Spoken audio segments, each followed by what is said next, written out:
You found the skeleton. How would you tell it's a dinosaur? You personally, how would you decide?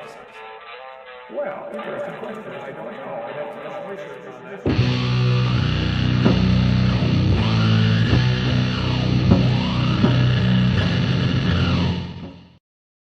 All right, everybody, welcome to it's the after show. Look, you know what this is. It's the after show for Does Studying Life, which apparently I spelled wrong in the name of this thing, lead to belief in God. I'm going to fix that in a second. But I am here with Ahmed and Steve, who are both panel members, and we're not sure if Jackson Weed is going to come in.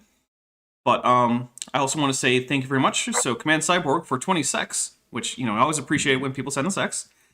Great show for Time Zones and The Void, inevitable with some beer mugs. Thank you. Yes, of course, The Void is accepting donations as always. And we also have a new member, so Many Karen joined at the Amniote level, which is, I believe, my $5 tier.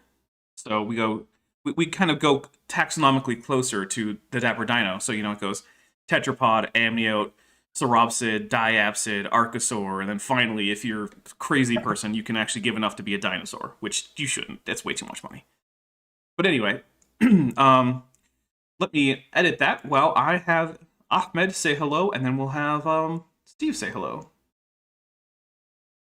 Oh, hi everybody. Thanks Dapper for hosting and moderating, and thanks Steve for mentioning your opinions. And let's have a good after show. Let's see if we have questions or you'd like to take this further. Yeah, and always take as much sex as you can get. And I got my choice. There you go. Alcohol today. All right. It's Brandon coffee, but just tea. This is just tea. Just tea. Hey, you know what? Here on the Dapper Dino channel, we definitely support people who opt not to drink, because too often there seems to be pressure to drink, and if you don't want to, you shouldn't feel any pressure. Sure. Yeah. Leave more. Yeah, no, hey, no. It's like leave more for me. In fact, actually, I do a drinking game on Tuesdays, and I always start off by saying we don't actually encourage you to play along. Please don't if you don't want to. But anyway, after shows are also where I get to put in my opinion after I was the moderator, because I had opinions and thoughts, but I can't really. I know, right? Crazy. I didn't just sit there like a robot. I sat there like a dinosaur. Okay, that's a good one. So, one of my initial thoughts is, it seems to me like we could do a sort of empirical take on the question of does studying life lead to belief in God? And what we would do then is, okay, well, what is the study of life? Well, formally, it's biology. So then we could take a look and say, okay, is there a higher than normal proportion of biologists who believe in God versus the general public? And then, as a second thing we could do is there a higher portion of people who didn't believe in God turning to believe in God within biology as a profession or field of study? And it seems to me that the answer to both questions is not noticeably. Now, granted, I don't have lots of statistics, but I mean, just from checking with biologists that I know and, biologists that I have talked to, and I'm including basically all the various subfields of biology, there does not seem to be any great push towards belief in God among biologists. So it just seems to me like, just on the face of it, the empirical evidence is questionable at best as to whether or not the study of life leads to belief in God. Now, you might say it should, but it seems not to. Do you have any thoughts on that, either of you?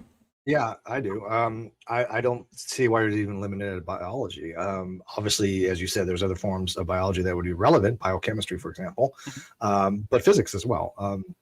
I don't see a lot of people going, hey, look, I studied all these different sciences and it led me to God. It has happened, don't get me wrong. Oh yeah, it definitely has. Sigard, is the name that comes to mind, who, later on in his life converted. But for the most part, it isn't like it was 200 years ago, where things were kind of assumed to have some kind of a deistic nature to them, that even when Newton was discovering gravity, there was an overall prevalence in society that some God existed.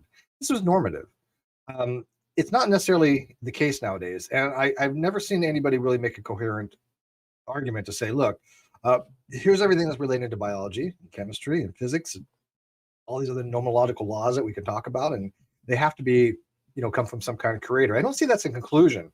I think it was an assumption years ago, right? I think people assumed that if God exists and we're going to have some kind of a uniformity of nature, and that we, as when we do a scientific experiment, that uniformity of nature is not going to change. That has to be a precept in science, and that if God exists, He's not going to allow that, right? Even preceptors even run that. Presuppositional apologists will say, look, the laws of the universe are not going to change because God said they're not going to change, right? Now, I don't obviously think it's a good argument, but all of us have to hold it as a presupposition. And I don't think that a lot of scientists come around to, oh, look, these are the things that I've studied, ergo God. I don't see it happening very often. And I think as a strictly qualitative type thing that we have no statistical inference from, I think you're right on that, Dapper. Right? It says at least not my personal experience. I don't think that's the overwhelming consensus at all. So I think we would expect to see more, and we just don't. All right. Well, what do you think, Ahmed? Well, it strikes me that I remembered while you were talking, Anthony Flew. I would expect that you're aware of him. Oh yeah, but Anthony Flew became more of a deist, and also there's some indications he might have had Alzheimer's and some other kind of issues, right? I mean, he didn't all of a sudden go, oh look, here's my arguments.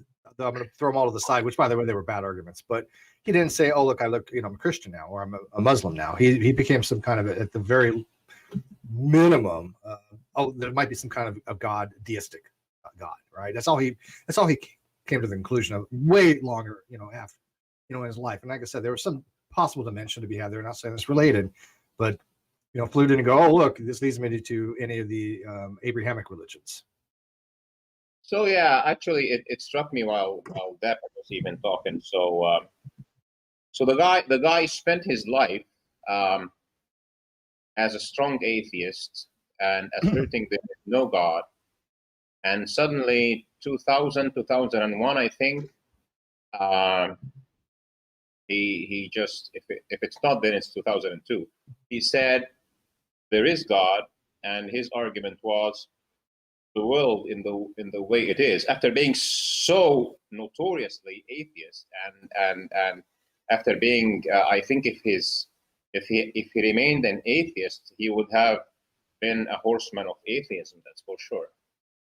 He changes his mind, and his primary arguments, the ones that I have listened to from him specifically, came from microbiology actually, and he said that he couldn't believe, I'm paraphrasing here, that the complexity that we have discovered in genetics, the machinery in the cells, how those things work together, how information codes for proteins, how proteins have functions, etc., etc. He says this cannot be except through the work of a mind. Now, the matter that he did not select a specific Abrahamic religion or religion altogether, something else, but the question of would studying biology, now my question was, would studying life, not studying biology. Yes, biology is the study of life, but it's also the materialistic part of it.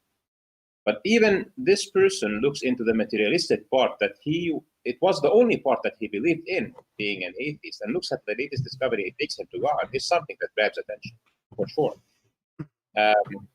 It is.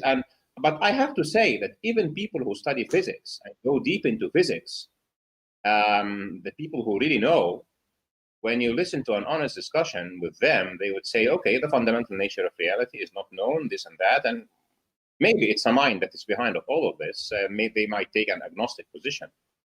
I think few of them are really strong atheists, because if you really know physics, then and you think that you are sure that there is no God, you have a problem. This is my point of view, at least. I think you're using a bad example, though. Real quick, I just want to say, for 15 actual shekels, which is a first on this channel, I've never had shekels donated before. So, Many Karen says, Martimer81 once said that it's not that physicists necessarily don't believe in God. They know that if there is a God, he's unemployed. And that's a paraphrase. Yeah, I don't think Flew is a good example, because again, we would expect there to be certain cases, sir, but Flew, okay, have you ever read The Presumption of Atheism, which I assume you probably have? It's a horrible argument. He was not good at what he did on that argument. It's a bad argument. So going on that alone, it wouldn't surprise me that he would have fallacious understandings of things and become, enamored by, argument by design when other people are not, right? And again, Dapper put out the thing as a qualitative argument that if this is the case, we probably would expect more scientists to go, yeah, look, we've studied this stuff. This is our conclusion. It's a rarity. Now, we would expect one or two of them, philosophers and scientists, to do that. Yeah, that would be normative. I mean, you're always going to have people that do that, but we don't see as a whole a group of scientists getting together and saying, hey, this is the case. Now, even if it was, it wouldn't matter, right? It's not really that great of evidence because 200 years ago, scientists probably thought that because that was their understanding. But nowadays, we recognize that you don't have to have a God to have these things. I mean, could there be an explanation? Yes. But I don't know any scientist that goes, I'm going to conclude God exists based upon science, because science adheres to what's called methodological naturalism and non-overlapping magisteria, where it cannot even address the God claim. It cannot conclude anything with God. And so, I don't see it happening. And Flew is a very bad example because, like I said, his paper was just wretched. That's a really badly written paper. If I would add another example, how do you think about that? That's okay by me. I mean, this is a pretty free-form sort of a deal. Pick as many examples as you want. I mean, there's always going to be examples. Somebody said Francis Collins in the live chat. Yeah, I mean, he discovered DNA. Well, he had to show that he discovered the structure of DNA. Right. Yeah. The chemical was already known to exist. Yeah. DNA has been around since Darwin did actually. I think maybe he did or didn't understand about DNA, but it was discovered around that time. Well, but he didn't know the structure. He thought that that every part of the body shed these things called gemmules. Right. Those were particulates. They were these little Well, he thought that they were blending. Actually. He thought they're blended, but they're particulate. Right. Yeah. And so he thought that like your eye would shed gemmules that contained the instructions to make eyes, and your hands would shed gemmules that contained the instructions to make hands, and then all these gemmules would form together when a new embryo was formed, and then they would come together and they would be blending between the males and the females gemmules, and that would inform the new creature as some sort of hybrid between them. I mean, he wasn't hugely off. I mean, the concept was there. It was both better and worse than some options. Like there have been options that like, whoever has the stronger spirit is the dominant option, or there's been a lot of strange ideas as to how inheritance works. Yeah. And going back is I just don't think people need to study biology or chemistry or physics to end up concluding there's God. If God exists, why does he have to make these people run all these through these hoops? Matter of fact, Ahmed, during the discussion, you had said something along the lines of free will, which again I don't think actually exists as far as libertarian free will, but shouldn't the free will aspect be, look, if God exists, he says, hey, I exist. I'm allowing you the option to worship me or not. That's choice, right? It's not necessarily free will, but it's choice. I think that's the key takeaway. Him existing or not, and then having to do all this guesswork and having to study philosophy or biology or chemistry or physics, and then hopefully get it right with all these 44 different thousand denominations out there, that's not a good plan. That is not the plan of an intelligent agent. If he wants to have, as you said, free will, but I'm going to call it choice because it's more appropriate. If he wants to have man to have the ability to have choice, it would make sense for him to say, look, I am the creator of all things, but I'm going to give you the option. You don't have to worship me, which again seems odd for a being to say, look, I have to have worship. I need this. Why? But let's assume that's the case, that he thinks he's so magnificent for creating everything, and he wants some positive worship because of that. He wants some something to come, like parents want to be appreciative of their kids, from their kids. So he wants appreciation from the creation that he created. Okay, fine. But why hide? Why make it so complicated?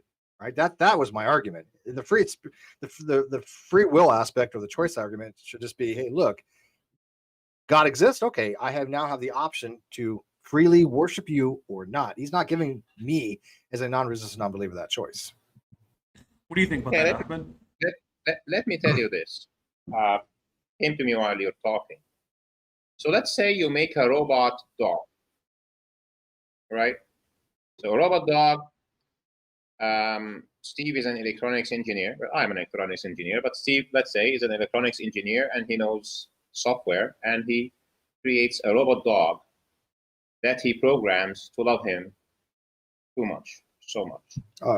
I like it already. I'm going to make this happen. Yeah. That does sound fun, yeah. Right. All right. So, and then you have a real dog, okay, that you feed and you take care of. And that dog likes you so much. Which one of them, in your opinion, is genuine love? Well, I think one is simulated. I think artificial intelligence simulates natural behavior.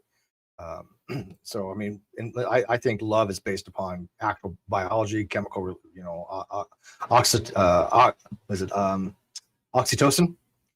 the love drug, the love hormone. But, I think that we can ever emulate it to the point where it'd be almost indistinguishable, where it could pass a Turing test? I don't know.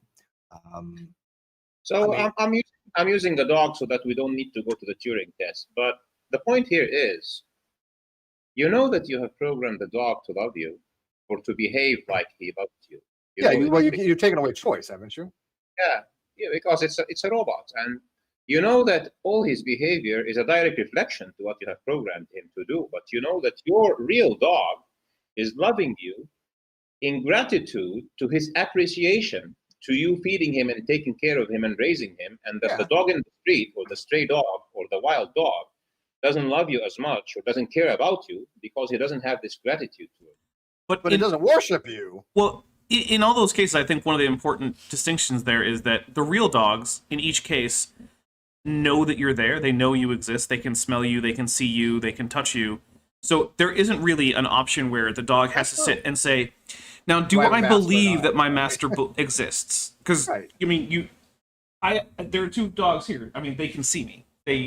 If I toss them some food, they can smell it. They can watch it leave by hand, right? They don't have to guess. Now, they could opt to, I suppose, not like me. Now, dogs are generally pretty friendly if you feed them and pet them, so they probably won't. But they could. And would that mean that I would stop tossing them, some treats every once in a while?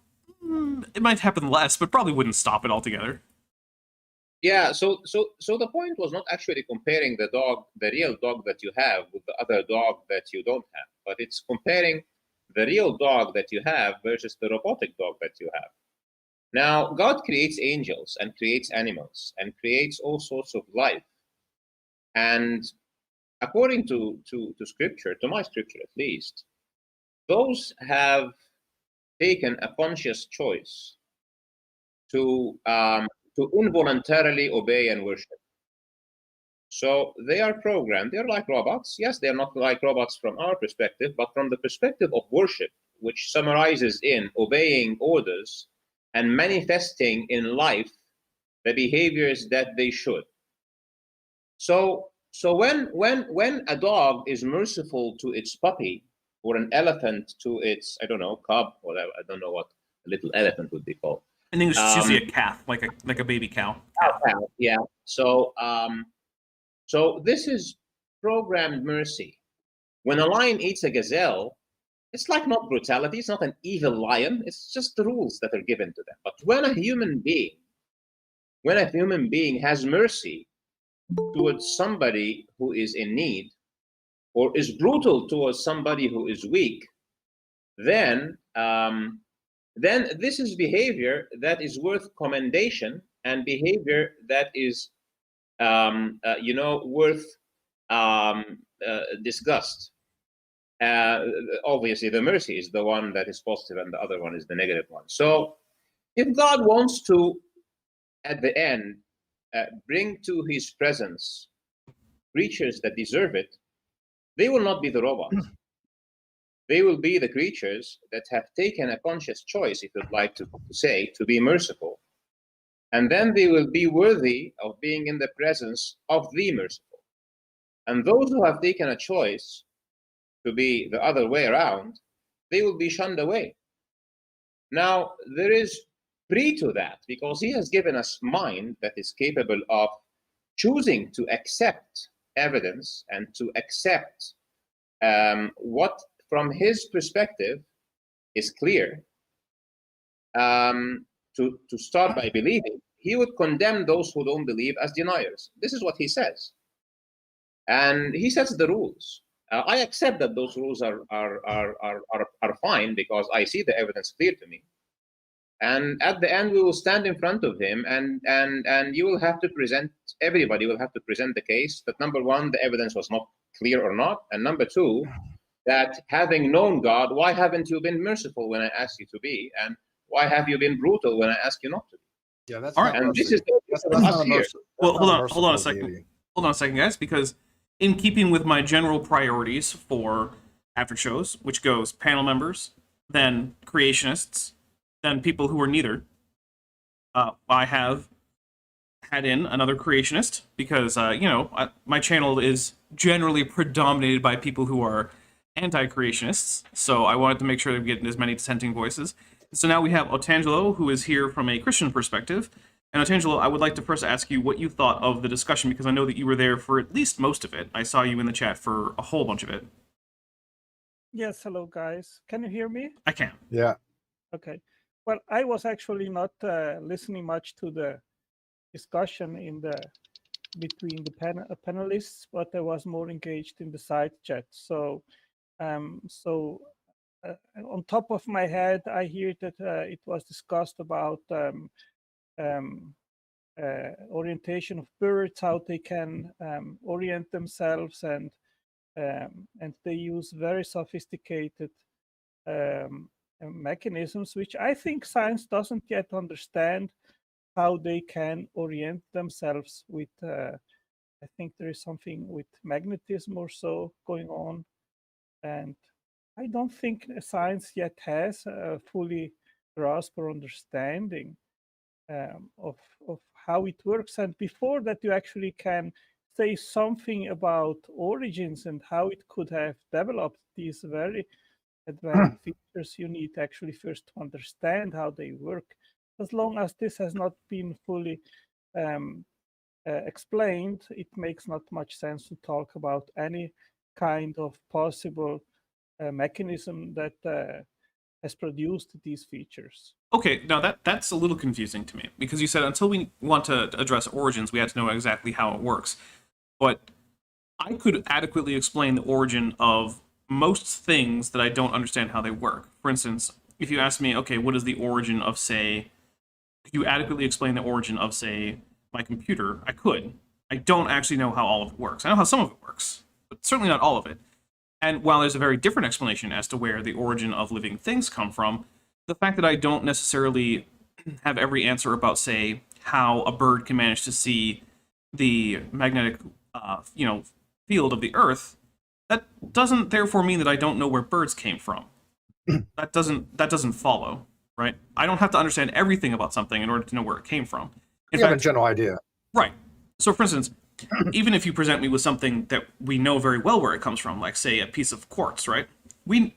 It's not exactly a mystery how quartz forms. But I still can't tell you everything about that quartz just by looking at it. Even if I examine it, I still won't be able to tell you, like, exactly what impurities it has in every single case, exactly the moment it formed. I probably won't be able to give you an accurate count of exactly how many various atoms of what kinds it are. But that doesn't mean that I don't have a good and adequate explanation of the origin of that quartz. So what makes life something where we have to be able to explain every last detail before we can say how anything came about? Yeah, I mean, biodiversification has been explained by evolutionary theory for 200 years now, and they've done an amazing job, which everything relating to evolution has the same consilience, where you look at the proteomics, you look at the breakages or linkage of the Gulap pseudogene, you look at everything we expect to find as far as claddistics and phylogeny. There's an interrelationship. In fact, this is a good point, Dapper, going back to Ahmed's, that God wants us to believe in everything. Somebody says, look, gods don't exist, right? Now, I'm not saying that he should not be merciful to those people either, but there's a difference between somebody saying, look, I don't believe God exists, as opposed to gods don't exist, or worse, I believe God does exist, but I don't like that particular God. I'm going to withhold worship from that particular God. But here you have two creationists here. One is an old earth creationist, one is a young earth creationist. How do we determine which ones, to believe? And obviously, the science is more toward Ahmed's on this one. But I mean, God's sitting there going, "Hey, look, I want you to listen to people, and I have all these people saying this, and all these people saying this." The reality is, you shouldn't listen to anybody. Go do your own research and learn about these things. Because if God really exists, why wouldn't he come to you on his own accord? Why does he have to go through other people? Because humans make mistakes. They're fallible. This is what I said in the last video, right? So you have two creationists that have very different views. Why believe either one of them? I generally don't. If Yeah, I'm well, being yeah. honest. Okay, hold on.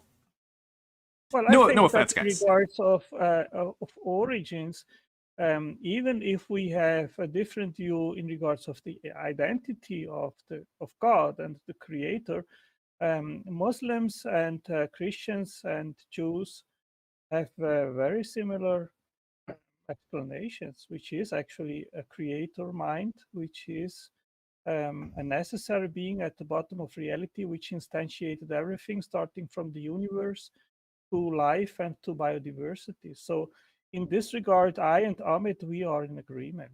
Oh, but that's minor. That's like saying, look, we have an Yeah. agreement. There's a mind. Big deal. You guys are fundamentally different in your biology because you don't accept anything about evolutionary theory. You think the Earth is 7,000 years old.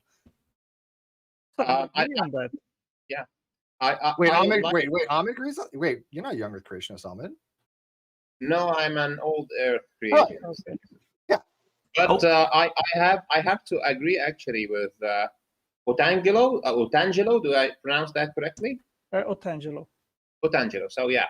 So I have to agree with Otangelo that actually the central piece of belief, and I would even add the Hindus and others. So first step, you need to believe in God. Obviously, the Abrahamic religions have very, very great similarity, and they didn't diverge into pantheism or this kind of thing. So definitely, Jews, Christians, and Muslims share accepting that there is God.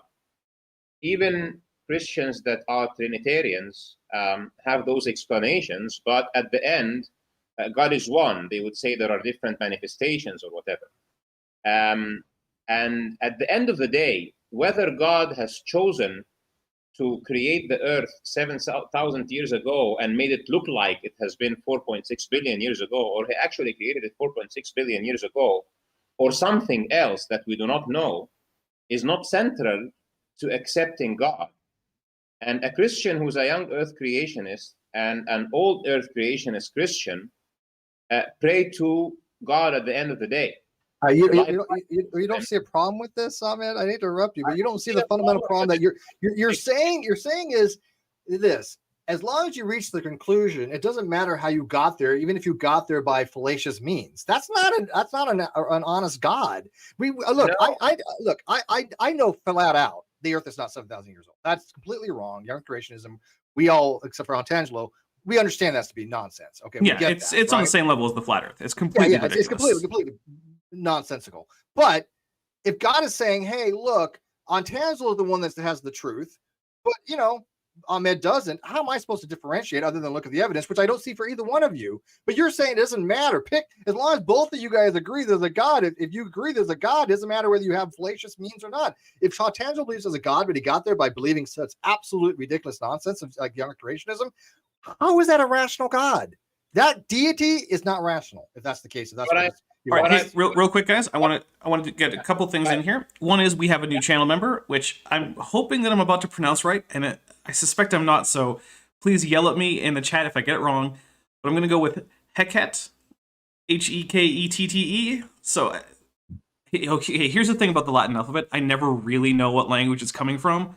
So I'm always just a little bit confused whenever someone puts in a new name, and I'm just like, it looks like I would say that's what I'm going to. That would work in English and French, so that's what I'm going with now. Okay. But so thank you for coming in as a tetrapod. So thank you very much. Actually, I think that means that 3 more members, and I get to add a new emoji. So, hey, that's fun. Yeah. But also, Mini Karen, who is a Jewish Israeli, said that would like to come in and speak a little, or not necessarily come in the chat, but say something on behalf of Judaism because I can speak for my people. He asked, and he's been a very long-standing member of my chat. So I defer. I know anything about Judaism. I am Jewish by heritage, though, so I can go to Israel. That's great. But he said the great rabbi and mystic Hareya Kook, who founded the Zionist religious movement, said that only those small minds will reject a universe of billions. And he said that a wondrous universe that exists for billions and works as one unit, the very unity of God. Well, and here's the thing: even though that they all seem to have the same Judeo-Christian God by name, whether you call them Yahweh or Allah, whatever, the doctrines are completely different between the three. There's very huge dissimilarities. I wouldn't say they're completely different.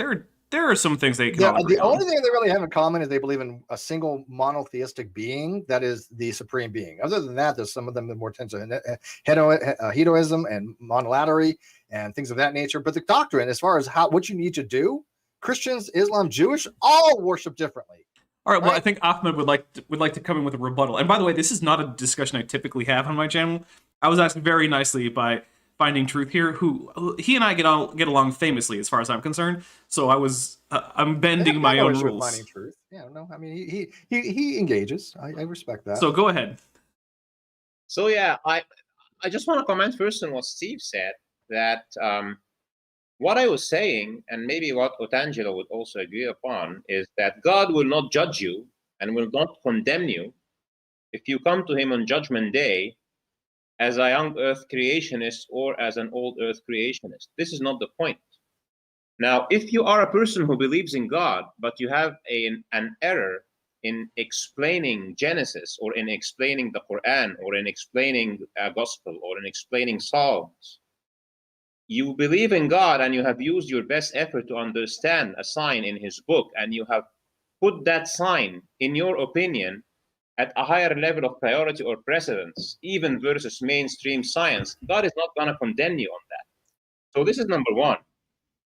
And number two, the Judeo-Christian Islamic God is the same one God. So you're a Jew, and it says there, Shema Israel, Adonai Elohim, Adonai Ihad, and in Arabic it says Qul huwa Allahu Ahad. It is the same thing. And Ihad means one, unique, and not divisible. And but you do agree they worship differently, though, right? Let me tell you this. It is part of what God sent down, according to the explanation of the Quran, at least. And I'm sure I'm not a Jewish scholar, but I will not be surprised if I go through the Torah and find the same, that he is going to send religions and ways to worship him throughout history to different communities, and that the way of worship, his design is that it will be different. So, for example, in the Quran, he is giving a command to Virgin Mary to pray, and the way that she would pray would have to bow down and would have to prostrate, but in a different sequence than what Muslims do. But he commits us to the way he asked us to pray, and he commits the Christians to the way he asked them to pray, and the Jews. And at the end, Jesus Christ, peace be upon him, was a rabbi. He was a rabbi who came to the people of Israel. It is only when the people of Israel rejected him that a schism occurred. But in the Bible, in the Gospel, they call him, they say rabbi. So you're saying each religion should pray in their own way, and God's okay with that? No, God is not okay with that. That is why when he identifies Jesus Christ, he says, Jesus Christ says comments on himself that he is here to guide the stray sheep of Israel.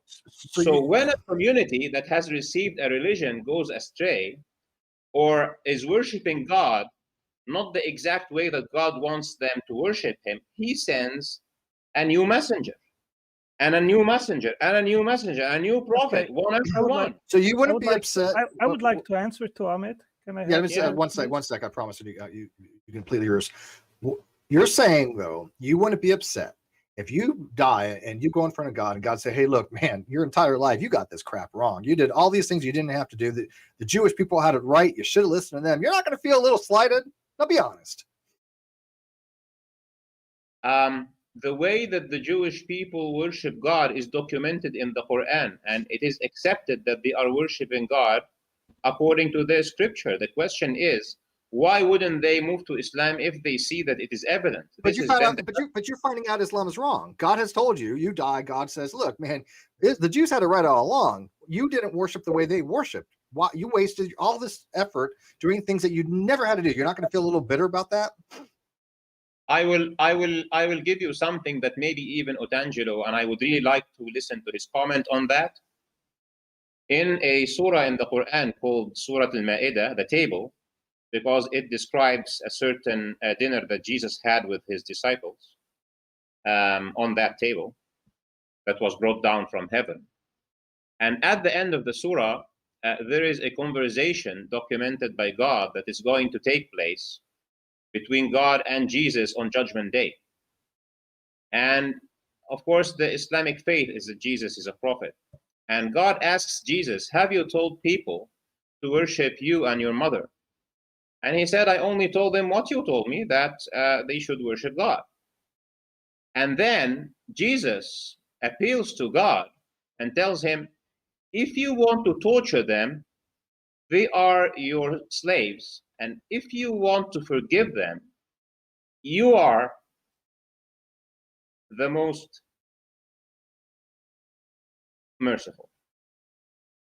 So if I go to God that I have worshipped for the length of my life, a God who puts it in the Quran after teaching Muslims and appealing to Christians for this huge book to follow the next prophet, like he appealed to the Jews to follow Jesus, he's appealing to both of them to follow Muhammad. And then in his book, he documents that Jesus will appeal to him to forgive those who have worshipped him and his mother.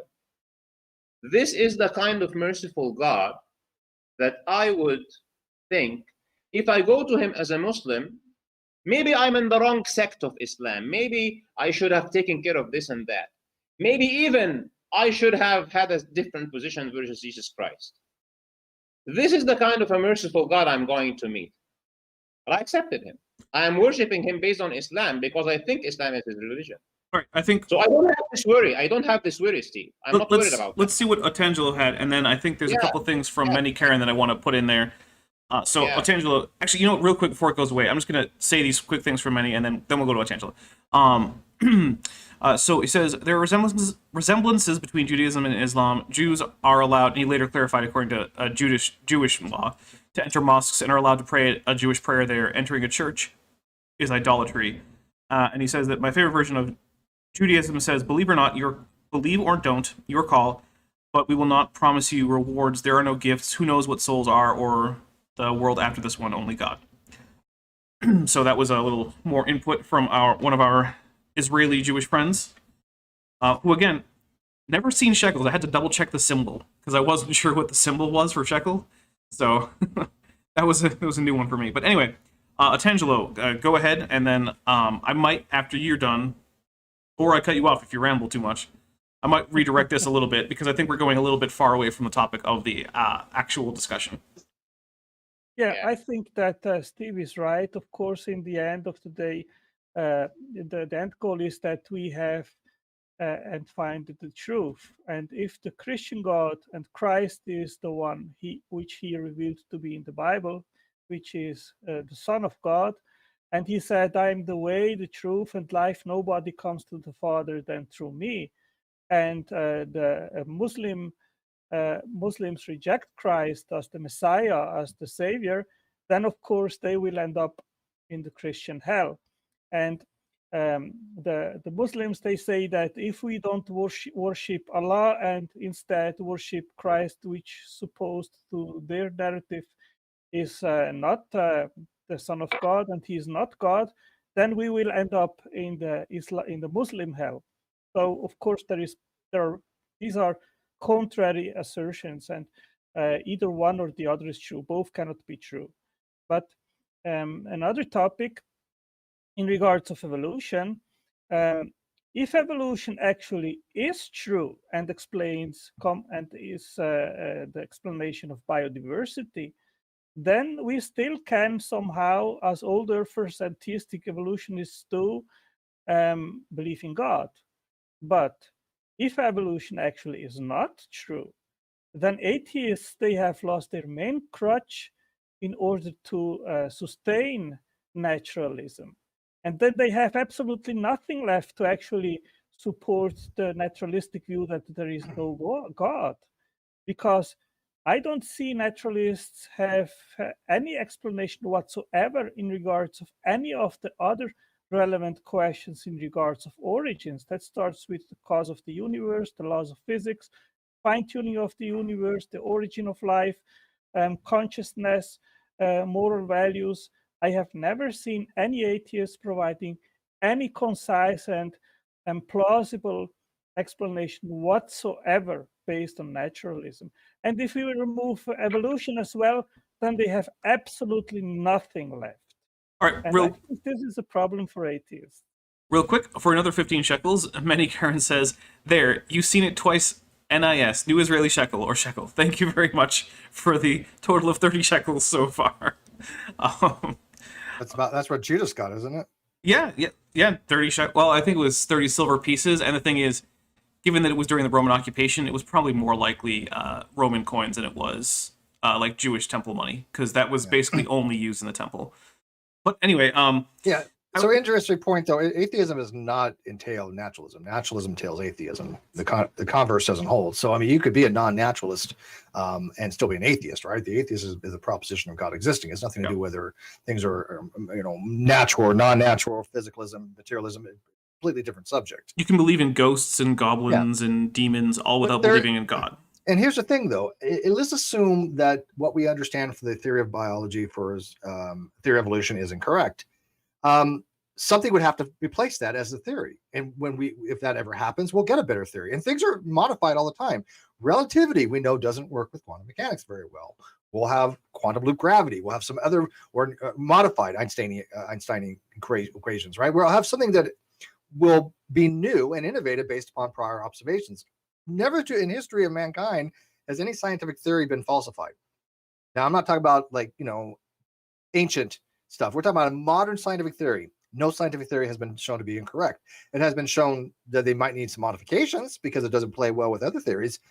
But the thing with evolution is that it happens to correspond to everything we else know about every other field out there. Yeah. Whether it be radiological understandings of carbon dating and isometric dating or isochron dating, relative absolute dating, whether we talk about what we expect as far as changes in protein structures, as far as the changes as far as one gene to another gene, we can see all these things. All these things have a conciliance. Not one area and subject says, oh, this is completely discordant from what we understand over here about the theory of evolution. They all blend in together. So if the theory of evolution is wrong, it would show a fundamental problem with probably at least 40 different disciplines of science, if I had to guess. Can I answer to that? Yeah. Okay. Go for it. I think actually that evolution has been falsified, and we see that. No, I'm not going to let you finish that. It simply hasn't. Please There finish is that. absolutely no published scientific papers. I would like to know what is falsified evolution. All right, fine. Okay, I guess Citation, please. You know what? Hold on. I have an animation for citation needed. But if I don't get a citation for this, Otangelo, it's going to be a problem.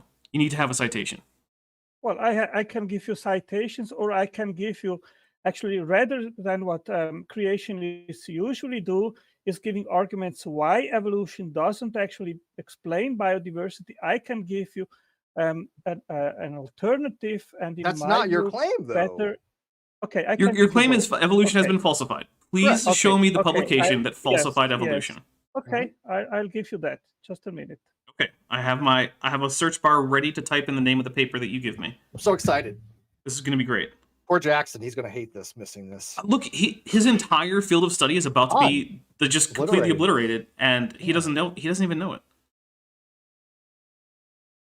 So this is going to be interesting because I'm curious to know where it's published. Like, is it going to be in Nature? Yeah, and it's kind of funny because I talk to Sarfati quite frequently. Dr. Sarfati is a pretty big name in creationism, and he hasn't told me anything about this. Maybe he's. By the way, you seem to have managed to have a significantly higher opinion of Dr. Sarfati than I do. Look, I get it. He's not that friendly with people. Okay, here we go. That's why. Here we go. Genome-wide analysis of a long-term evolution experiment with Drosophila published in 2010, September 15. Do you want the link? Yes, please. Sure, Drosophila. So fruit flies to prove evolution. The easiest animal to be used for speciation because it has high replication or high reproduction rate, right? Because Drosophila reproduce very quickly. So Drosophila, the one thing they Where usually can actually I to give do you experiments the with link? just proves it. Oh, there Okay, is interesting. there is an internal Yes, chat. yes, I'm giving it here. Oh, okay. Okay, here you go. Okay, here we go. Oh, this is in Nature. That's a pretty It's good. good. Yeah, nature's good. That's So acceptable. let's see what we get here. Can you bring it up because I don't have the I'll link. give you the key so you can open up the. Oh, I have my ways. He's special. Okay. So let's see. Well, let's start with the abstract, though. Experimental evolution systems allow the genomic study of adaptation, and so far this has been done primarily in asexual systems with small genomes, such as bacteria or yeast. Here we present whole genome resequencing data from Drosophila melanogaster, which is the common laboratory fruit fly, populations that have experienced over 600 generations of laboratory selection for accelerated development. Flies in these selected populations develop from egg to adult 20% faster than flies of ancestral control populations, and have evolved a number of other correlated phenotypes. On the basis of 688,520 intermediate frequency, high-quality single nucleotide polymorphisms, we identify several dozen genomic regions that show strong allele frequency differentiation between a pooled sample of 5 replicate populations selected for accelerated development and pooled controls. On the basis of resequencing data from a single replicate population with accelerated development, as well as a single nucleotide polymorphism data from individual flies from each replicate population. We infer That sounds like evolution, by the way. Yeah, right so now. far this is sounding like that's exactly just what evolution. evolution would predict, right? We infer little allele frequency differentiation between replicate populations within a selection treatment. Signatures of selection are qualitatively different than what has been observed in asexual species. In our sexual populations, adaptation is not associated with quote-unquote classic sweeps whereby newly arising unconditionally advantageous mutations become fixed. More parsimonious explanations include incomplete sweep models in which mutations have not had enough time to fix, and soft sweep models in which selection acts on pre-existing common genetic variants. We conclude that, at least for life history, characters such as development time, unconditionally advantageous alleles rarely arise. We conclude that at least for life history, characters such as development time, unconditionally advantageous alleles rarely arise. I'm sorry. Look, I spent my whole morning. I can do it for you if you want. I can do it. I'm sober. Look, I'm sober too, Steve. I spent my whole morning recording for my channel, so like my ability to read out loud is shot for the rest of the day. Are associated with small fitness gains, or cannot fix because selection coefficients change over time.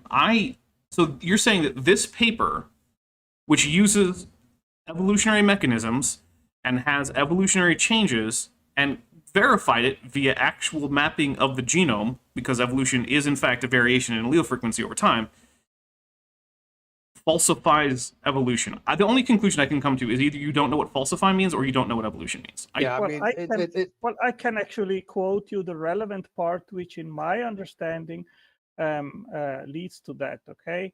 Genomic changes caused by epigenetic mechanisms tend to fail to fixate in the population, which reverts back to its initial pattern. We know that. That's understandable. That's epigenetics, though. What is we would understand? No, hang on. Just that sentence alone has nothing to do with the DNA structure. That has to do with the epigenetic, which is the methylation, right, of the DNA. Right. We understand that the methylization will not continue past maybe 2 or 3 generations. So can you tell us what that statement means to you? And when it says the epigenetic features will not be continued on, okay, yes, we understand that. What does that have to do with falsification of evolution? Because we're not talking about the genetics. We're not talking about the DNA, right? You understand that epigenetics is not DNA, correct? Steve, I didn't finish the quote. Oh, and you interrupted please finish. me. Okay.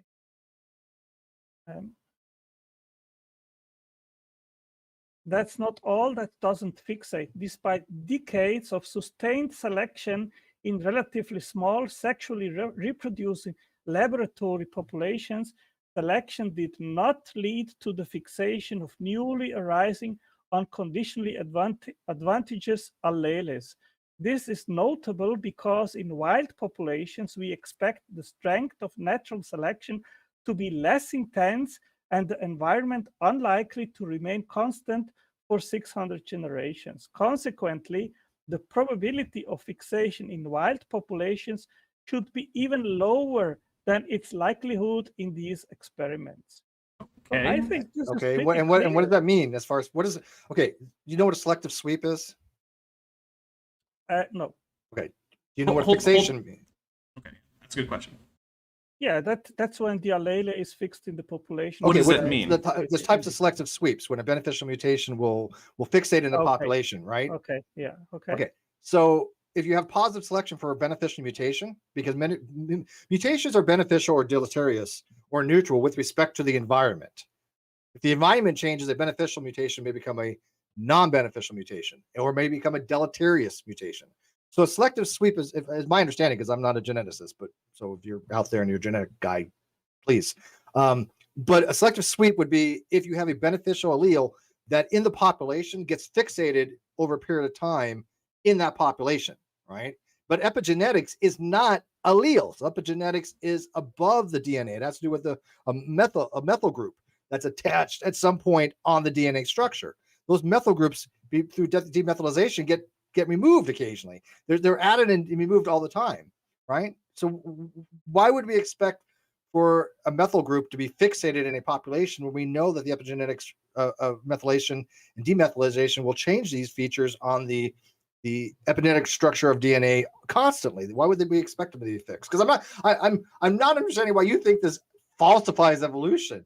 It boggles my mind that you could read into this what you think you're reading, and it's not there. It's simply not there.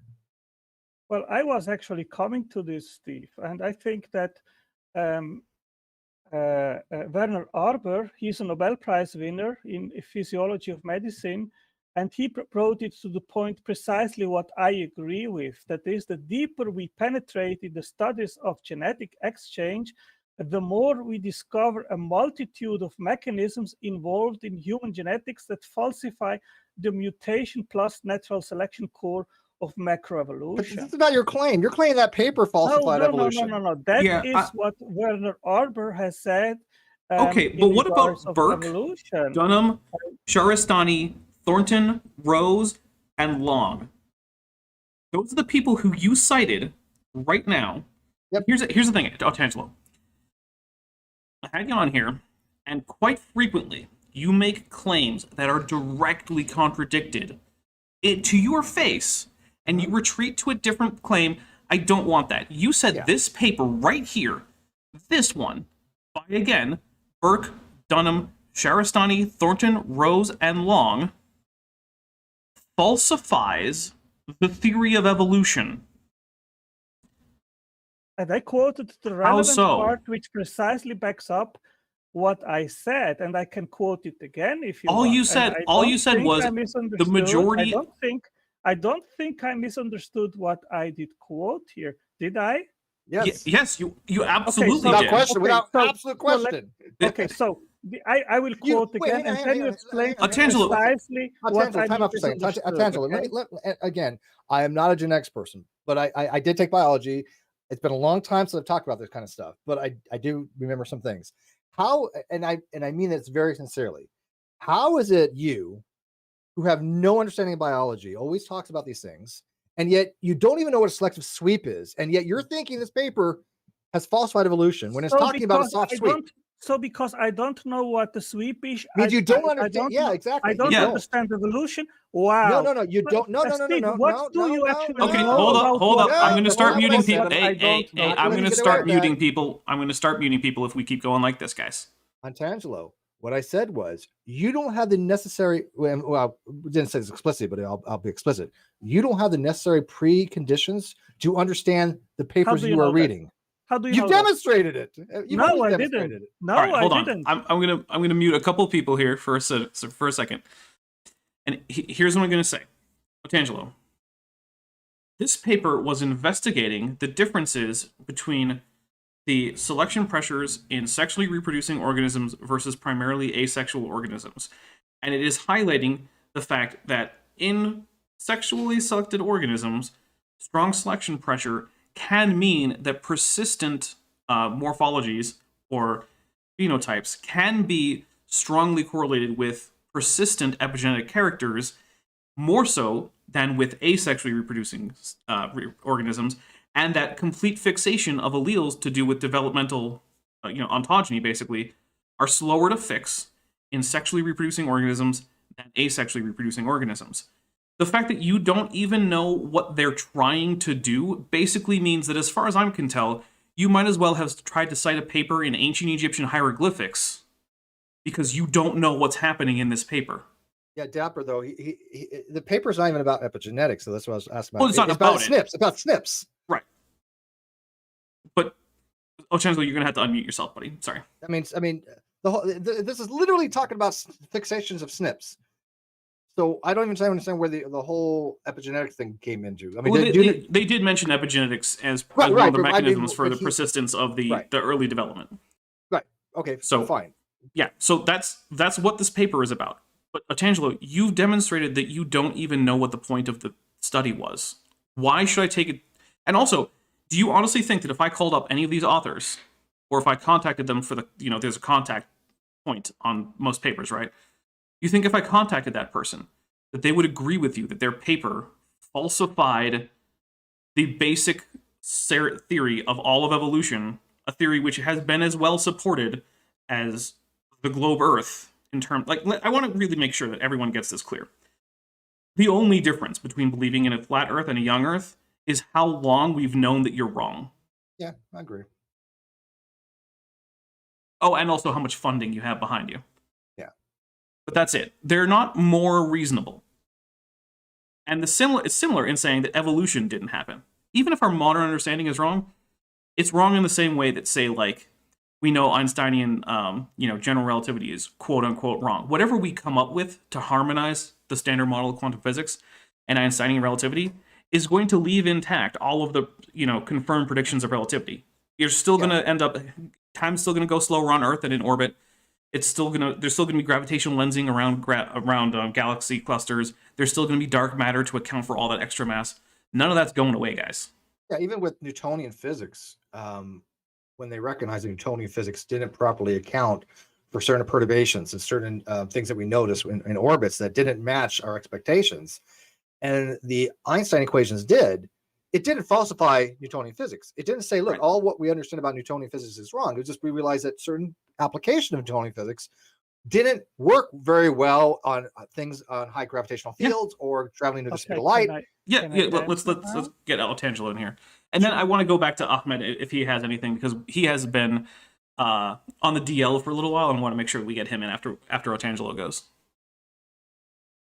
Yeah, thank you. Well, hold on. We want to get Otangelo in first, and then we'll go to Ahmed. All right. Okay. No worries. Okay. You claim that I have to show just in 2 minutes a paper which falsifies entirely the theory of evolution. Of course, that will not work. You claimed you could. That was your claim. All right. Well, we're going to go on to Ahmed now. Wow. Yeah, Finish, please? No, Can because you just said that you couldn't do the thing you said you could do. Bye, guys. Bye, Otangelo. Yeah, and by the way, this is why he's been blocked by so many different groups. He has 200 sock accounts. That's why I've blocked him in the past as well, because he's just outright dishonest. Yep. He is 100% dishonest. Look, the only reason I let him in is because he's a creationist, and I give creationists priority. Yeah, look, and I don't think Ahmed is dishonest in any way, shape, or form. I disagree with him. I don't think he comes to false conclusions, but I think he tries to be intellectually honest, even if he has some cognitive dissonance, maybe. But I don't see anything about Ahmed that I would say is dishonest. And I mean that very sincerely. I don't think you're dishonest at all. I think you fundamentally believe what you believe, and whether it's right or wrong or different, I think Otangelo's he's about as dishonest as they come. Yeah, you can't argue like that. I mean, can you imagine Ahmed you saying, "Look, I got a paper. Your background is like electronics or signal processing or whatever," and you say, "I got a paper that does this," and scientists go, "Okay, great, let me read your paper." And it doesn't say what you. Steve, you're not doing what you're claiming here. Steve, if you want an interesting take on Otangelo, you should talk to your co-host, because she's got an interesting take on Otangelo. That involves me. I go back on Otangelo, 5 years when I blocked him? Sorry about that. Ahmed, go ahead. Ahmed, go ahead. Okay, so first I want to make a correction, because when I was quoting the ayah of the Quran, I said that Jesus appealed to God to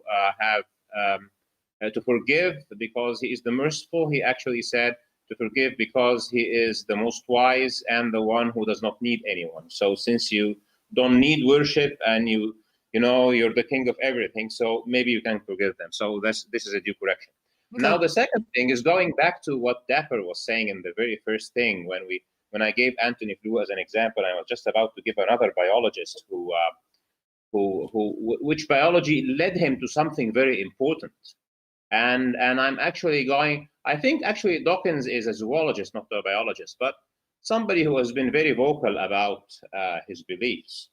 And I remember this interview that he had with Ben Stein, where they go like this, and he's asking him about if you see any signature or sort of design, and he says, well, maybe another civilization in the universe has created us because there is some sort of signature in the cell.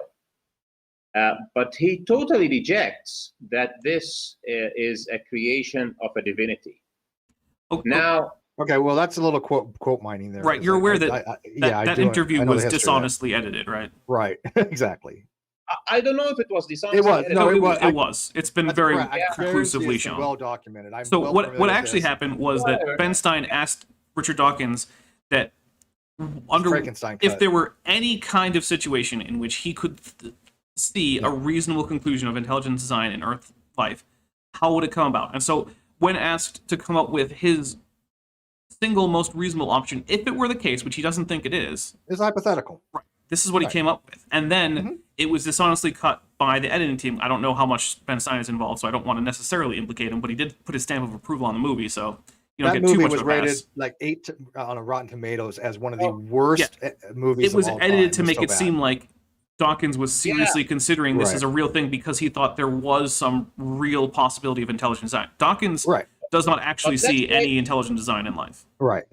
Let's take it that this is what he meant. If you would resort to some designer, what would you think? And in other interviews, I cannot remember which one, but Dawkins is quite vocal that he would not be rational if he completely denies that there is a God, because you cannot rationally deny a negative. Well, no.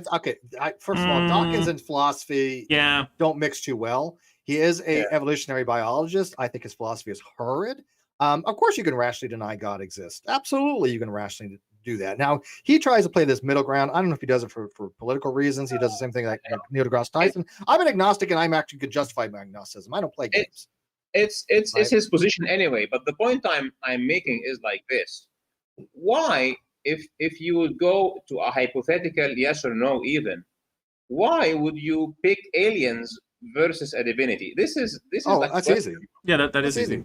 Yeah, I would answer it this way. Then Dapper can see if you answer it the similar way.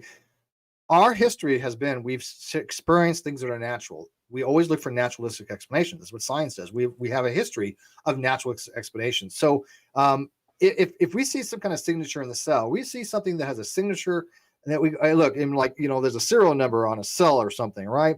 And we go, man, this is what we've seen before natural from intelligence. Maybe there's some kind of alien that has done something like this. It wouldn't be that far of a stretch because we've seen intelligence do this, and we've always seen intelligence with a mind on a physical substrate. We've never seen a disembodied mind. So what is more likely, based upon priors, that there's an intelligence that exists in the universe on a planet we have a planet, we have only one as a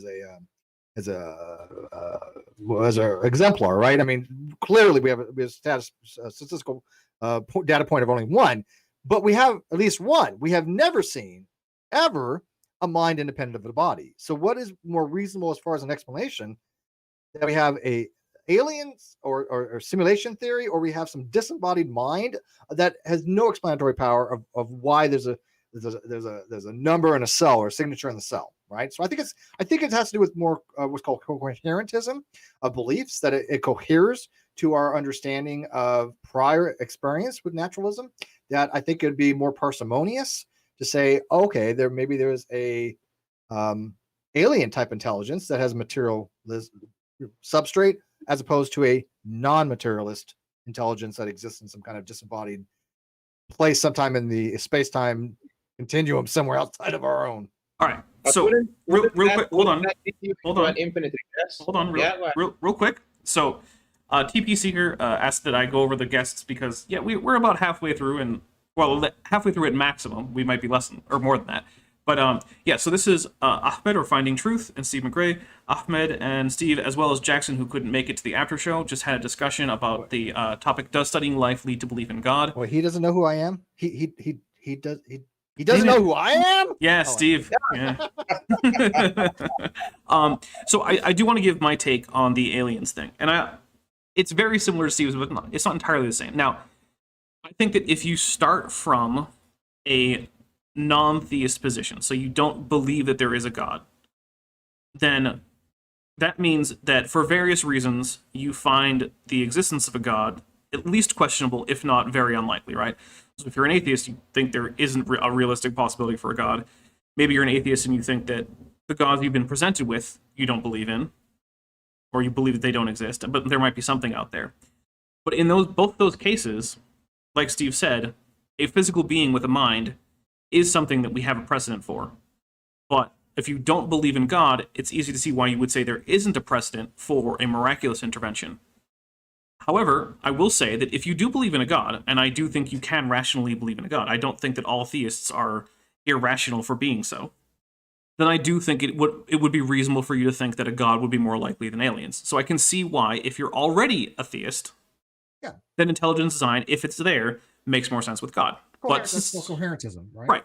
But since, say, Steve and Richard Dawkins aren't theists, and since I'm not going to tell you whether or not I am, I'm just going to say that their conclusions, I think, are reasonable for them. But I do think that for a theist, saying that maybe it's God would also be a fairly reasonable conclusion if you're already reasonably a theist. Yeah, but then I get what you're saying, but then I would question this position because it leads to infinite regress. If under the hypothetical position that you see design, and then you say, I will attribute the design to aliens, and then the question will be, so, okay, who designed the aliens? And Might this be will no lead to one. regress. Well, the thing is, we don't know that the aliens require design, because remember the hypothetical is, if you found a signature of design in life on Earth, that does not mean that you found that signature of design in these aliens. They, in fact, could be undesigned, because we know that from a teleonomic standpoint, life can be designed through natural, through natural forces. It doesn't have to have an extrinsic force designing everything about it, which means that you could have some life that's intelligently designed in the universe and other life that isn't. So there is no necessary infinite regress. And even if you found that the aliens who intelligently designed life on Earth were intelligently designed, their intelligent designer might not have been intelligently designed. At any point, the regress can simply stop. With a metaphysical necessity of some kind. I can offer you why it will not stop in this way, because if in this hypothetical thought experiment you resolve that evolution is the trick and that design is the reality, then your only precedent for seeing life is that life is design. Well, that's a different hypothetical. Yeah, but this is the whole thought experiment that we're making. And no, that's the thing. It's not the same experiment. That's a different thought experiment. You presented a different hypothetical. But we only have one data point, and so even if you push it back, first of all, there's nothing wrong with infinite regress. I'm sorry, it's just I don't really think that. I think that's a problem with some of them. I don't think there's actual infinities, but there's nothing illogical about it. But it doesn't matter whether our understanding is limited. Right, we have unfortunately a biological constraints to how we filter out data. We may not perceive reality as it actually is. I don't think that we actually do. I think our brains give us a general idea about reality. Steve says color isn't real. Color is not real. Deal with it, people. It's all phenomenological, but triangles don't either. But ooh, shots fired. But dinosaurs exist. They do. I see them all the time. They make noise when I'm recording. Yeah. But we're limited. There might be species out there that are less limited than ours, right? There might be life on other planets that have developed very similarly. Because I have to think this way: if we have developed through DNA and process and natural process and selections and all these other things, the odds are pretty decent there's other planets that have similarities. I would think it'd be very egocentric to us to think we're the only planet that has developed exactly life on it, as opposed to billions and trillions of possible other planets that have based upon the same fundamental laws. Why would it be this planet? If this planet is the only planet that has life, intelligent life, That to me is more indicative of some planning than not. And yet we don't have the answer to that yet because we haven't been to the stars. But that's a very good point. If it already draws your attention that all our experiences, at least the ones that we can observe, is that planets do not look like this one. So why isn't the question of why this one looks like it is and it has all these marvels not indicative to you that it is purposefully this way in a universe that is predominantly or actually exclusively, apart from Earth, hostile to life? Well, Why? part of it's an interesting question. It's an interesting question. But we don't know. I would also point out that unusual and extremely rare things happen. In fact, they happen all the time. Yeah, but here's my pushback on that. Because the way chemistry works and laws of physics work, if it happens on this planet, it almost inevitably has to happen somewhere else. It's just right. But we've only surveyed a very small right. So the thing is, you could say, so not that long ago, a woman in Vegas broke the world record for consecutive good rolls at craps. I don't want to get into all the details about the rules of craps or whatever. But it was calculated that the chances of her success streak was 1 in several. It was like 1 in 50 or 60 billion, right? But she did it. And the thing is, if that was your only sampled craps table, you would think that something ridiculously unusual was going on there. Right. But if you were to say, right, and even if you were to sample all of the craps table, you would say, well, that's really weird. But it's not so weird that it's impossible to happen. Unfortunately, when it comes to Earth-like planets and our sample of the universe, we're basically still in a situation where we've effectively sampled like 3 craps tables. We have no idea. Yeah, we're just look. When I grew up, we didn't even know exoplanets existed. Same here. Yeah, I mean, that was not known, and people take that as we've known for a very long time planets existed. No, the first confirmed planet was what, until the 80s, late 80s. I want to say for 499 from Vandali in 1998, he says, when I was younger, I used to wonder if maybe each different god and pantheon of gods were alien factions in a war to control Earth. That sounds like a great start for a sci-fi novel. I want you to write that. Yeah, it's called Battlestar. It's called Battlefield Earth. Battlefield Earth had some aspects of that. That's true. So did Stargate. Stargate had a little bit of that going on. I read In Search of Ancient Astronauts and Chariots of the Gods by von Däniken. I'm sorry. Yeah, no, it's funny too because when I read those books, I was a kid. I didn't have the critical thinking skills that I'd like to think I kind of have now. And I was under the impression, oh look, it's in a book. It has to be true. Whoops. Turns out that's not true. Yeah, news to me, right? I would like. By the way, it's 1992, the first confirmed exoplanet. 1992. I was well out of school. I was already 150 million years old.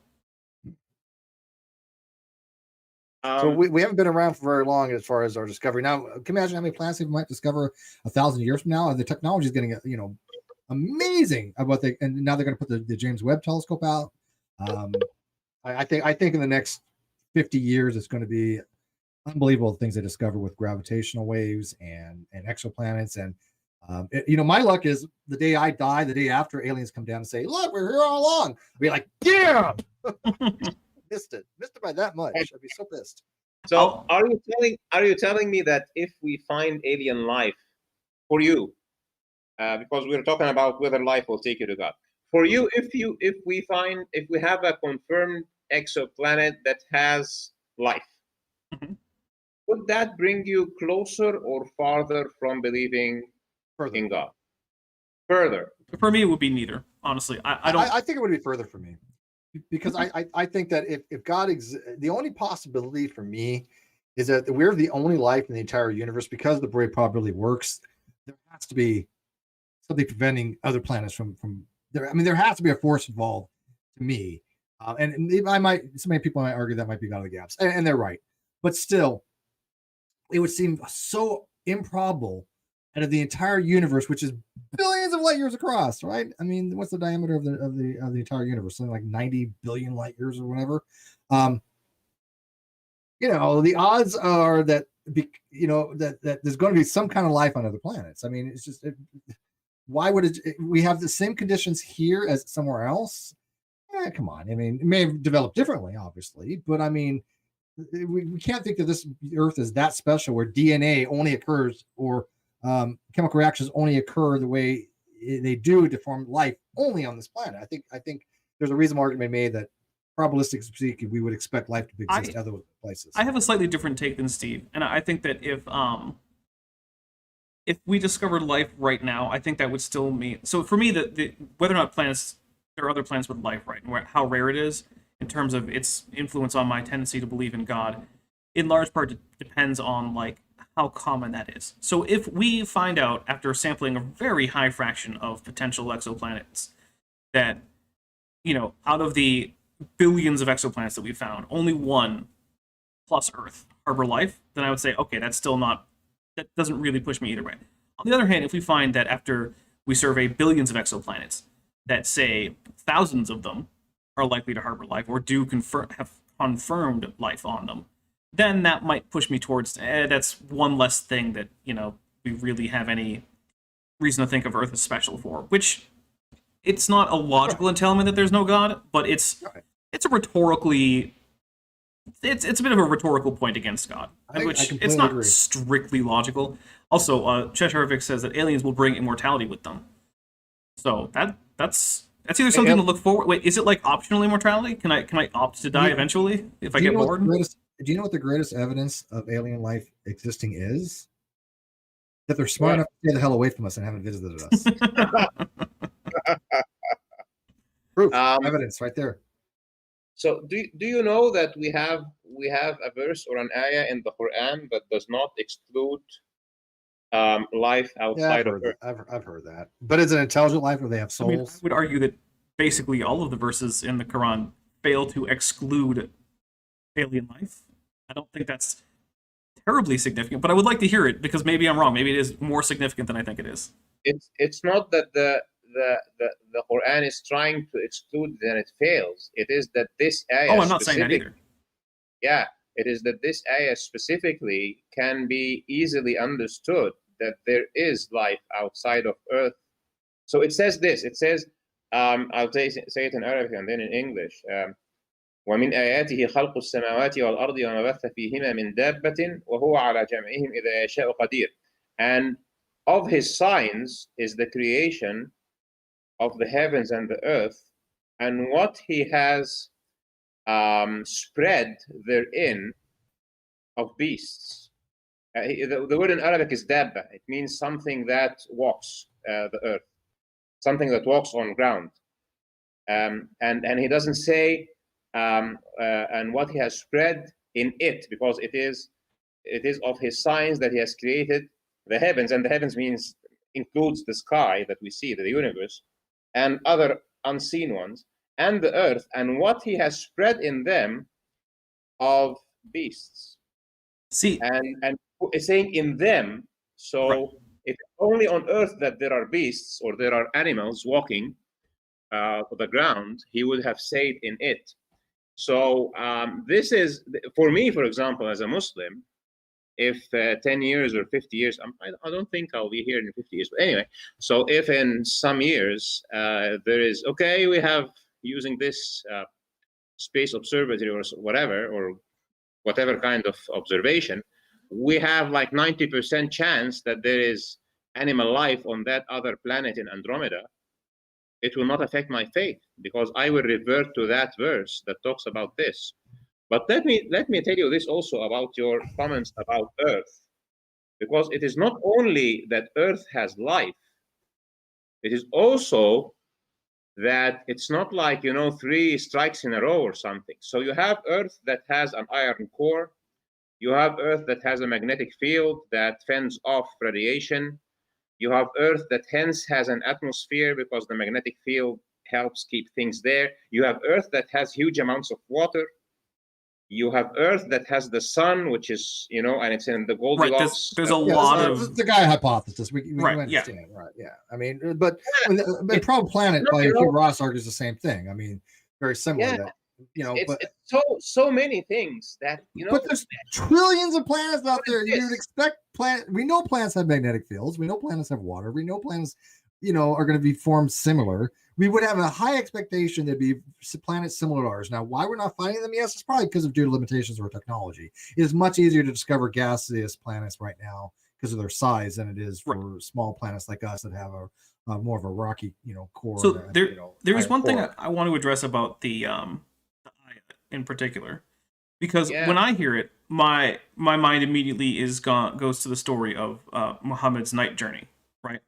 In which he's picked up by a flying horse-like creature that sometimes is said to have like a human-like face, and it takes him to Jerusalem, and then it takes him up through the heavens. And in all of the heavens, he is meeting things and people and such. And so it seems much more likely to me that what the Quran is talking about there is what corresponds to that story, and that in that story, there's this conception of several layers above the sky that we can see, in which various things go on with various entities, and that you also have to remember that in other places in the Hadith, Muhammad talks about there being earths under the earths. And so I honestly think that, now I know you're not going to agree with me, but when I read these things, the sense that I get is that Muhammad is here teaching an idea where there is a flat earth surmounted by successive domes, and under which are various layers of other areas that are similar to the surface earth which we live on. And that when in the Quran, when the author speaking for God, which maybe it's God, I doubt it, but we'll go with it, says that he spread these things that walk around through the heavens, I think it's much more reasonable to interpret it in the existing kind of surrounding literature that includes the night journey and these ideas of layered heavens one over the other, between which I think he said that each is like a journey of 40 months or something. Sounds more like DMT. I don't know if I would go that far, but that's one of the things that when these claims about miraculous verses in the Bible, or not the Bible, sorry, the Quran, come about, I then tend to think back to the other surrounding literature around Islam, because one of the things that we have to remember is that the Quran doesn't come out in a vacuum, right? It's surrounded by the ahadith, the religious milieu in which it existed. In fact, much of the Quran, in order for it to really be understood, you have to know about the life of Muhammad, because it makes references to events in his life without fully explaining them. So you really can't just come to if someone threw a Quran at someone who had never heard about it or Muhammad, and it was a translation into their language, they would have a hard time understanding much of it, because much of it requires background knowledge. Well, you're not allowed to read it translated. It has to be read Well, by okay, a meaning of the Quran. But yeah, no, I agree with that. That's what I'm saying. What kind of God would do this? What kind of God would say, look, your entire salvation is based upon your belief in me, but I'm going to give you this book you can't read, and competing books that say they're true as well. It's nonsensical to me. My whole point was basically like, when I look at that verse in the wider context of the religious tradition in Islam, with things like the story of the night journey and whatnot, I don't actually get the impression that the most likely interpretation is alien planets. Now, I'm not saying I'm not excluding that interpretation. I think if you've already come to the conclusion that the Quran is true, I can see why you would make that conclusion. But and it's after this, post-hoc. it is post hoc. And after this, I want to read a super chat, and then we'll hear from Ahmed.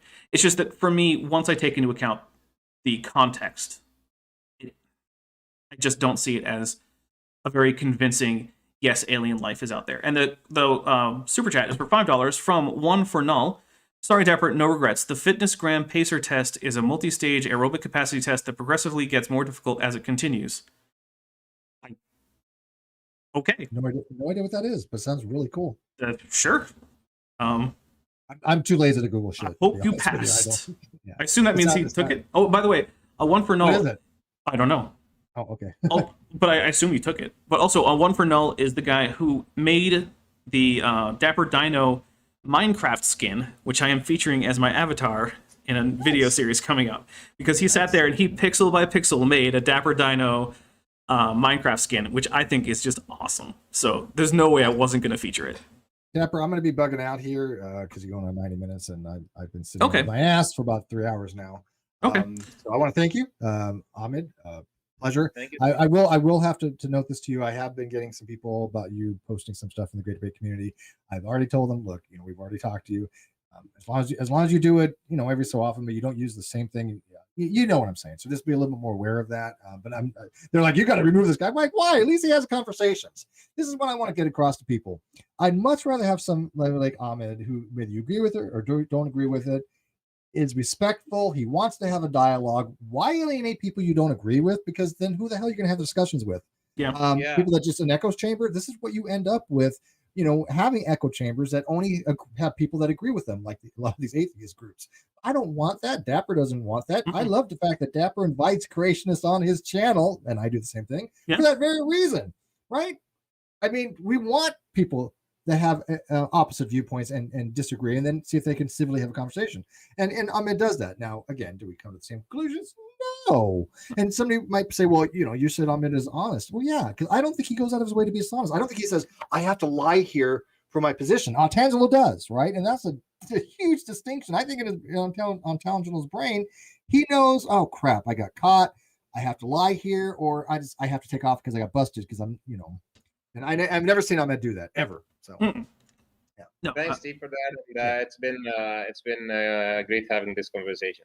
Yeah. So I'm gonna promote my shit real quick and get the hell out of here so you guys can finish it up. So, like I said, tomorrow, come join me 7:00 Pacific. Halando, who's said he's been quote an inordinate amount of time on my WASP argument, is going to show me that's wrong.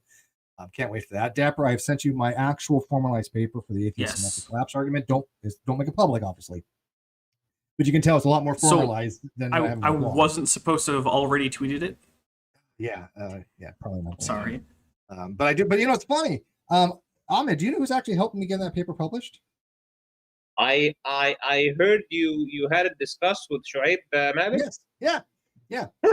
So Dr. Malik, he's helping me. He's like I will help you get this published. He likes the argument. He's Muslim. He's a great guy. The dude is a nice freaking guy, And so I mean, I'm thrilled by that. Yeah. He accepts evolution too with a twist, with occasionalism or something in it. And anyway, maybe we organize a chat between me, him, and you. Anytime. I said, I was on his channel not too long ago, and I'm sure we're gonna have more. But he likes my arguments. He was thrilled the way I reviewed his paper. And so when he told me, look, you formalize this argument, I will see about helping you get it published. And he submitted it. He hasn't submitted it for publication, but he gave it to us through Trends at No Logic. And he's like, we're going to get some feedback on this. But yeah, I mean, so when people are like, oh, nobody takes your argument seriously, really? Go with that, atheist, because people do, because I've never yet had an atheist go, oh, your argument's wrong. Let me show you logically why it's wrong. But tomorrow, 7:00 Pacific, it's going to happen. It's going to happen. Right. I can't wait. So I'm very confident that this is going to shoot down the entire thing. And Steve, you're just going to have to completely change everything about it. Yeah, start from scratch. Which is fine. Look. When, my first draft. Read your super chats real quick. Then. Yeah. Okay. So we have 2 super chats, both from Silver Harlow for $5 each. First, he says, if we meet an intelligent alien species, they'll probably have a religion saying that they're the special creation of their god, right?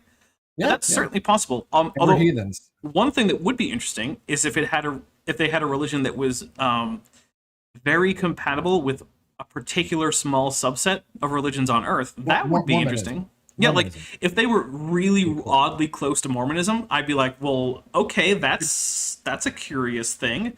That would make me reconsider Mormonism, if I'm being honest.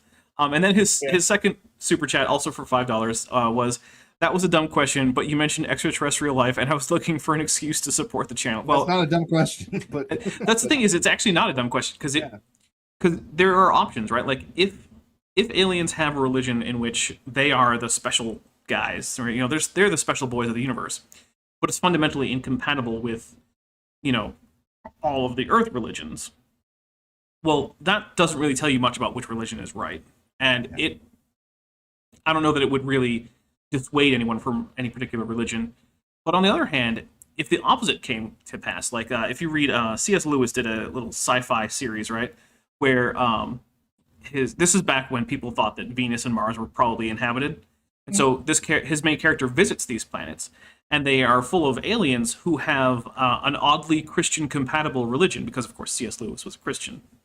And so if that were the case, if we went to other planets and they were all like, worshiping the Trinity and thought that there was an incarnation of part of it that came to Earth to, die for their sins or whatever, then I'd be like, well, Christianity is not looking too bad right now. That's it would be evidence toward it, clearly, right? Yeah. Yeah. All right, so I'm gonna bugger out, but I was just gonna say, Dapper, before I left, the first, when I write, I just throw shit out there and then I correct it afterwards. This is how I learn to actually write. It's my process. So when people say, well, you make a lot of mistakes, yeah, because I write very quickly, I type very quickly. I'm just getting crap out there, then I'll go back and I try to correct the grammar and the spelling, all this other shit.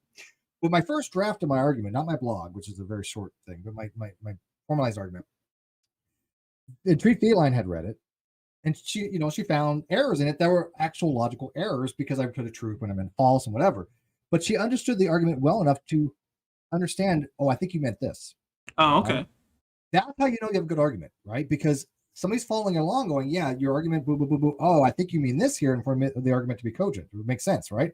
And that to me is important. So I had numerous iterations of my argument to make it, more streamlined, to make it, more grammatically correct. I've had somebody sent it to Chegg for review, got 4 out of 5. I don't know how good that is, but it's certainly not as bad as a 1. But I want you to, as somebody who, pretty knowledgeable about certain things. I try.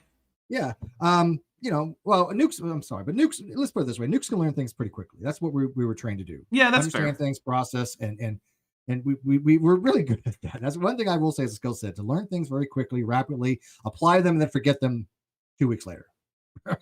Yeah. That's how, yeah. But in the interim, while you're processing it, I want you to be able to tell people, look, this is a coherent argument or this is not. And then if it's not, explain why. This is what I hope Holando will show tomorrow, that the foundation for the argument, for the atheist semantic collapse argument, the WASP argument, which is kind of similar to the bedrock of it. It has some logical errors. And then what I would do is fix it like I did when the feline said, yes, you have an issue here, right? That's what I'm hoping for. But if you can show this completely bunk, that's fine too. But like, man, you know what? It had a good run, but I'm no longer going to use this argument, right? Well, your WASP argument is going to be completely bunk in about a day or so. So get ready for that. That's what I'm saying. If that goes down, then I have to kind of maybe reevaluate the other argument. But it's fine if it does. But I only ask that somebody who says it's wrong shows it, which I've never have happened. Right? Yeah. All right, guys. All right. Peace out. We'll see you tomorrow. 7 o'clock at a time. You put my link in the video. Yep, you do. Yeah, of course I do. I had Jackson's, your links, and Ahmed's link, and the link to the original discussion, all in the description to this video. Awesome. And thank you guys for watching too in the live chat. Smitty out there, and got Icarus and the Cheshire. All the cool kids are out today. So oh yeah, I have a very cool audience. You do have a cool audience, and I'm glad they support your channel. You've earned it. You do well, man. Thank you. Bye bye.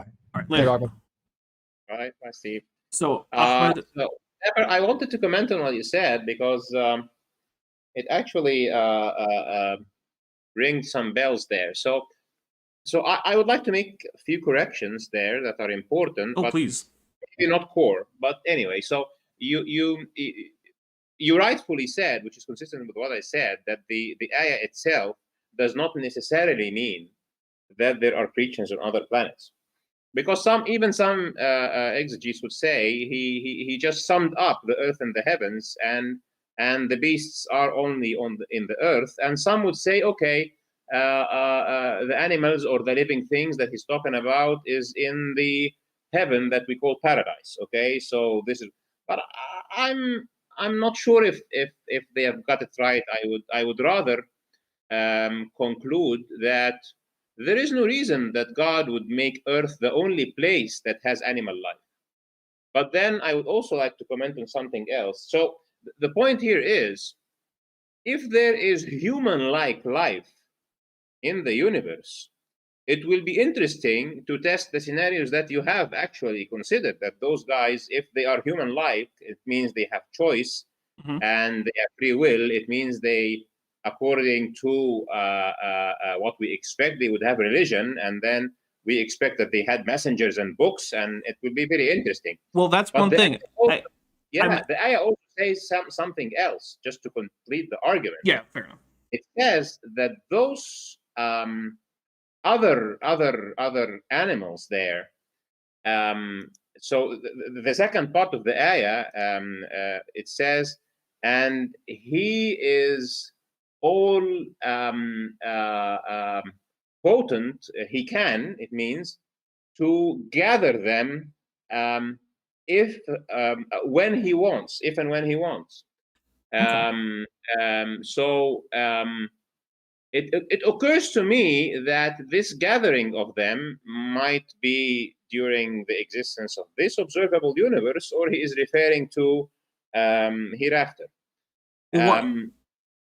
One thing I want to point out is that the conception that religion primarily involves prophets coming with books, or perhaps oral revelations that are gathered into a book, is not a universal idea in religions. And in fact, I actually wouldn't necessarily expect that that's the most likely form for religion to take in alien societies. So even on Earth, for instance, Islam is heavily into this idea of a series of prophets, each of which brings a revelation, which is then recorded and turns into some particular work. But even in Christianity, that's much less the case. So for instance, according to Christian sources, Jesus didn't come with any particular book, whether it be something he recited and then people wrote down. Instead, people who themselves weren't really prophets in any particular sense wrote down his stories. And then also, people who you could argue Christians might consider prophets or not, the Christians, I think, are less likely to give the title of prophet to someone than maybe other religions are. But then you get people like Paul and John and things like that who are writing other works that themselves are still not things that Jesus directly sent, according to the Christian tradition. Now, you get a little bit more of the prophet with some kind of writing in Judaism, in that, the last bits of the Tanakh are prophetic writings from alleged prophets. But then you get other religions where the idea of a prophet coming down with a message from a higher being really isn't a big part of it. So you get things like in Buddhism, where the Buddha, sure, he was a special person and he had a special spiritual insight, but he didn't receive it from a higher being, nor did he have a particular work that he recited or wrote down that people then recorded as his revelation. So, and then further, we have things like, we have the polytheistic religions of, say, Europe, or even pre-Islamic Arabia and the Middle East, where rather than having prophets who write some great revelation, we primarily have oracles who give personal revelations for particular people, but then the myths are sort of a collective work that are done by a variety of poets, playwrights, priests, and rather than being a coherent work made by a particular person, they're sort of a collective societal background of stories. In fact, even people who we see as having created some of the quote-unquote myths, like people like Homer, might not even really have existed. It's very questionable as to whether or not there was actually a person named Homer who wrote the stuff attributed to Homer. So I would say that I understand why, from an Islamic perspective, you would expect that if aliens exist, that they would have a series of prophets with revelations.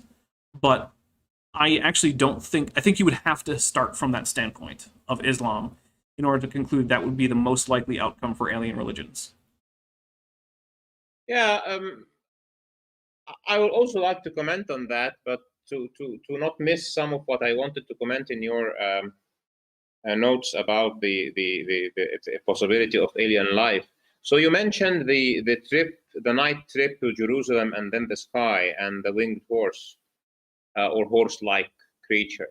So actually, this is a common misconception that the story is that prophet took the winged horse. It's called buraq in Arabic. I know. Yeah. Actually, if you look at one of my websites, you'll find that word. You'll find that name in there. Yeah. All right. So just to not say the horse-like winged creatures, I'll just say buraq. Right. Yeah. So it is a misconception that he took the buraq from Mecca to Jerusalem and then to heaven. So the story is he took the buraq from Mecca to Jerusalem, but the journey from Jerusalem to the heaven was not through the buraq. Oh, okay. That does sound right. Yeah. It was through something else called Mi'raj. And the word Mi'raj in Arabic means the spiral stairway. Okay. And as somebody who is very fascinated with cosmology and physics, I find it very interesting to describe the device or the means that he used to go to beyond our sky, which in my explanation refers to the observable universe, is something that is described as a spiral stairway. And the more interesting thing is also that the Quran uses the same expression to describe the ascension of the angels to the heaven. تعرج الروح والملائكة إليه في يوم كان مقداره. تعرج الروح, the spirits and the angels, تعرج is use the mi'raj. They would go up to him using the spiral stairway. And it just gives me always this wormhole, the wormhole idea about moving between dimensions or moving between universes, because in my that doesn't seem a bit it is interesting. Maybe it means that maybe it doesn't, but it's interesting. It's very interesting to me. Well, first I want to get in a super chat we have for $2 from One for Null. He says, you mentioned you're making a series. Minecraft? Well, okay, so I'll start doing some Minecraft stuff when I have Minecraft, because right now my game budget is very, very, very small.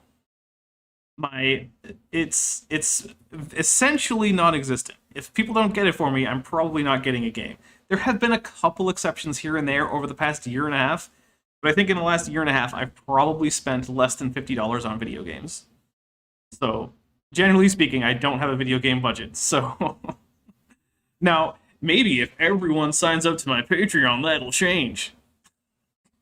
But yeah, so actually, you've already seen the series that is using the Minecraft avatar, because it is now available to my patrons and channel members, which is another incentive. Hey, if you want to become a patron and channel member, that video is up on Patreon. It's up in my patron member Discord server, and it's up on a community post here on YouTube for members. So if you want to see early Dapper Dino stuff, that really is the way to do it. A few people get early access who aren't on that list, but that's primarily because they helped out with the project or something. So, for instance, the next video I'm going to make, friend of the channel, Corporal Anon, helped out a lot, so he's going to get early access to that so that he can see, his contribution. But so yeah, I just wanted to get there. Now I will say this is new, because normally I don't have conversations about things like what a reasonable interpretation of an ayah of the Quran is, or what happened during the night journey, or anything like that. But I will say that I do think that most of the claims about interesting scientific knowledge in the Quran, or most other holy texts for that matter, I guess I can't say all because I haven't examined all of them, but what they tend to have in common in my experience is that it's easy to use post hoc reasoning to conclude they were talking about some thing that we've only recently discovered in science. But we tend not to find that people before that discovery were interpreting them in a way that gained them special scientific knowledge that the rest of the world didn't have, because we hadn't gotten that far in science yet.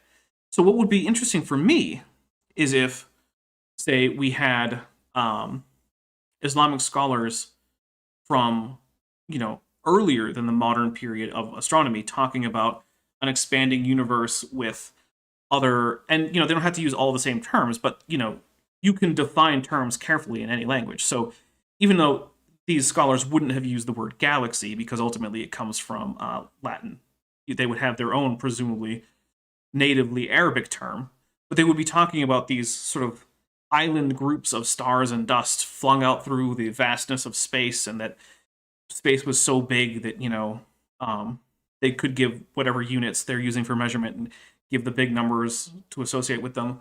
They could talk about the expansion of these things, but they don't really. And so that, for me, is one of the things. It's like, if you want to say that this book had, beyond its time, scientific knowledge, then the people reading it better have also had that, or I'm not buying it. This is a good observation. However, the Quran never claims that it is there to give people scientific guidance. I'm not saying it is, but people do make the argument that because it does have special scientific knowledge, that that's reason to believe it. But I don't find the case that it has special scientific knowledge very convincing, because the people who believe it didn't evince advanced scientific knowledge. Yeah, so let me tell you where the twist for that is. Mhm. So there is an ayah there that says سنريهم آياتنا في الآفاق وفي أنفسهم حتى يتبين لهم أنه الحق. We will show them our signs in the horizons and within themselves until it is evident to them that it is the truth. Okay. We can interpret it, and it is the truth, as the Quran or the truth about God that He has created, etc. The point here is that Oh, sorry. Galaxy is Greek. Icarus is right. Sorry. sorry. I said galaxy was Latin. It's Greek. He's right. Yeah. Okay. So the point here is that it is saying you as people who are receiving this revelation, whether you accepted it or not, go ahead and research. Go to the horizons. Go to the frontiers of your knowledge. Go to learn what is within yourself. Learn your biology. Learn about your consciousness. And when you do that, you will find our signs that this book is true. So it is saying that post the fact, this is my interpretation to it, and I think I will not be the only one who will tell you this. If somebody is really into both of science, religion, and Islamic history and Islamic hermeneutics. And there is not so many people like that, but they are not also few. They are plenty. I might be more into that than most people you talk to online. Sorry? I said I might be more into all three of those things than most people you talk to online. Yeah, well, okay. Except for other Muslims. I'm sure I'm not as into it as other Muslims are. But for non-Muslims, I think I do pretty well when it comes to, Islamic theology and history and whatnot. Yeah, I think this is very important. So the point is that the book itself is saying, God is saying, I'm not giving you this book so that you through the book you find the scientific knowledge. I can tell you another area in Islam that does that in a different way. But it's saying that I am giving you the ability to research plus the book. And I want you to go out there and research, because when you research, you will get confirmation that the book is correct, which is more or less, in my opinion, saying that the book is good after you know, because I'm not giving you, this is a guidance for your life and a guidance for finding God and confirming that your faith is based on reality and based on truth. And for example, there's another ayah that is very interesting. Some people even use it to say that Islam accepts evolution. And it says, go and walk the earth and see how creation has started. And some say, okay, let's look at the book. It's saying that if we do some research, we will know, or we'll see how creation started. So there should be material evidence about creation. Of course, it's maybe strange from you that this comes from me, and I don't accept really the Darwinian mechanisms, because I use the ayah in a different way. I see it in a different way. I see it that if we go and study, we will find that a Darwinian evolution that eventually appeals to random mutation is a sign for God, because if this is the only thing that explains life, then it means that life has another explanation. So, but it doesn't tell you, here is what you will find exactly. And it is not the case that the Quran does that. It always gives you language that would appeal to the common observation of the people who received it, and would unfold or uncover deeper meanings as we grow. But there is an area in Islam that does what you say, okay, which is the instructions for your life that have embedded in them scientific that you couldn't have acquired except if you are following, for example, scientifically based medical advice, or scientifically based health advice, or scientifically based cosmology advice, etc., etc. So you'll find, for example, the Prophet telling you, or the Quran. Some people who are really insightful in the Quran, they will say, okay, the correct way to eat maybe is to make the order of your eating to start by eating fruits, for example, and then you eat the food, and then you drink. This is the order that is in the Quran. It is repeated many times like this. The Prophet used to eat dates and then eat food, and Okay, you but follow this. here's the and thing, you- though. Yeah. I got to stop you, because in the same sources that we hear about things like Muhammad eating dates first and then continue on to his meal, we also hear him recommending camel urine as medicine and recommending dunking flies into your drink, because while one wing of a fly carries a disease, the other wing carries the cure for it. And that's just complete nonsense. I don't think it's complete nonsense, because at a time where you don't have the Flies kind of don't carry cures on their wings to diseases. They just don't. In fact, they tend not to carry diseases on their wings in the first place. The diseases tend to be carried on their mouth and feet. I have gone through a paper about that topic, and I will look for it and send it to you. That would be interesting to me. Because as Yeah. far as I can tell right now, in fact, the World Health Yeah. Organization just recently, just this year, actually issued a statement for people to stop drinking camel urine because it's very bad for you. But people in predominantly majority Muslim countries are doing it on the advice of Muhammad, according to them. Well, I really didn't really hear about that much people drinking camel urine anyway. Well, I'm but, sure it's not the most common thing, but it's common enough that the World Health Organization this year said, please stop. It's not common at all. I didn't hear about a single person who has done it, and I have met so many people. I Well, am not denying that it is Oh, I'm there. sorry. in It wasn't hadith. this year. It was in 2015. So in June of whatever. 2015, the Even- WHO said that it was common enough that they felt they needed to say to people, which doesn't mean that everyone was doing it, but the only people who were really doing it were people who were doing it on advice of Muhammad. So when you say that he has great dietary advice, I find that very hard to believe, because I know that he gave, or at least, how about this? The Islamic Well- sources that talk about his life, which is not primarily the Quran, but they're pretty much the only sources we have on his life, also say that he recommended things that are extremely unhealthy. Okay, so I have 3 comments about that. I also have gone through another paper about the chemical and medical composition of camel urine. I do not intend to drink camel urine. Well, that's good. I recommend But- against. Yeah. However, the second thing is that camel urine has never been recommended by the Prophet as food or as drink. It has been recommended as medicine. That's fair, but Yeah. still, it So doesn't bode well so- for his ability to Yeah. to recommend you healthy options. I wouldn't use him Yeah, as my so- doctor. So that's not like, dietary advice altogether. It is like somebody who is ill, and he wouldn't advise every single person who is ill to take that treatment. Actually, the most recommended thing in the Sunnah for ill people is honey, not camel urine. Oh, at you're all. right. It's And not the most often recommended. Yeah. Look, it is very, very, very rarely mentioned in the Sunnah, and probably that was I need to review the hadiths, but that was probably recommended to very specific cases. And I remember one Yeah. case in particular where it was recommended for heat stress. The people had the people were visiting. This was after the reconquest of Mecca, and people were visiting, and they were from farther north where it was much cooler, and they were having trouble with the heat, and that was one of the recommendations.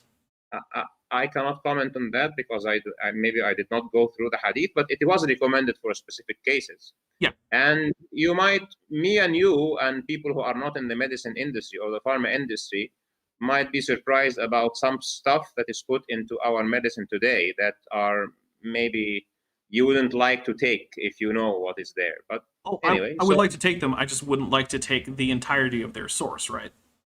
Because Yeah, it's so like this.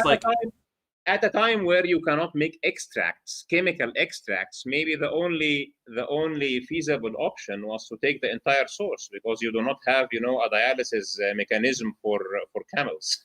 So well, it depends on what kind of environment you're living in. we got to close up pretty soon, so I don't want to get too far into the camel of course. urine. But I will just say that